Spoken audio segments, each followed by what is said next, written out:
అదే RTV app వార్తల్ని క్షణాల్లో చదివే అవకాశం ఉంటుంది. ఒక న్యూస్ పేపర్, ఒక టెలివిజన్ ఛానల్ మీ చేతుల్లో ఎప్పుడూ ఉంటాయి.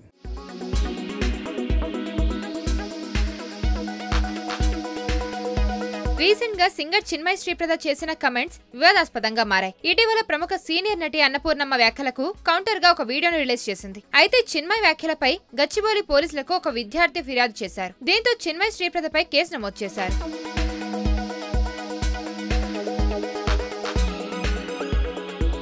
ప్రస్తుతం బామ్మ పాత్రలతో ప్రేక్షకులను ఎంటర్టైన్ చేస్తున్న అన్నపూర్ణమ్మ ఇటీవలే ఒక ఇంటర్వ్యూలో ఆడవాళ్లను కించపరుస్తూ మాట్లాడిన మాటలు సోషల్ మీడియాలో వైరల్ గా మారాయి. అర్ధరాత్రి స్వాతంత్రం అనగానే ఆ రోజుల్లో ఆడవాళ్లు బయటకు వచ్చేవాళ్ళ, ఆడదానికి ఎందుకు స్వాతంత్రం కావాలి, రాత్రి 12 గంటల తర్వాత ఏం పని అంటూ మాట్లాడింది. మహిళలపై జరుగుతున్న అఘాయిత్యాలపై ఎప్పటికప్పుడు స్పందించే చిన్మయి శ్రీప్రద అన్నపూర్ణమ్మ చేసిన కమెంట్స్ కు రియాక్ట్ అయ్యింది. ఈ మేరకు తన ఇన్స్టాగ్రామ్ లో ఒక వీడియోని షేర్ చేసింది. చిన్మయి మాట్లాడుతూ, ఇప్పటికీ చాలా ఊళ్ళల్లో బాత్రూమ్స్ లేవు, ఇలాంటి సందర్భాల్లో కూడా ఆడవాళ్లు ఎప్పుడు వస్తారా, వాళ్లపై ఎప్పుడు అఘాయిత్యానికి పాల్పడదామా అని ఎదురు చూస్తున్న వాళ్ళు ఈ సమాజంలో ఉన్నారు. అయినా అమ్మాయిల వేషధారణ వల్లే ఈ అఘాయిత్యాలు జరుగుతున్నాయని చెప్తున్నారు. భారత్ లో అమ్మాయిలుగా పుట్టడం మన కర్మ అని ఆగ్రహం వ్యక్తం చేసింది. తాజాగా ఆమె వ్యాఖ్యలపై పోలీసులకు ఫిర్యాదు చేయడంతో కేసు నమోదైంది.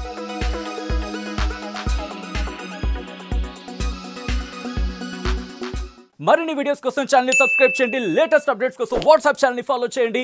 అండ్ లింక్ డిస్క్రిప్షన్ లో ఉంది.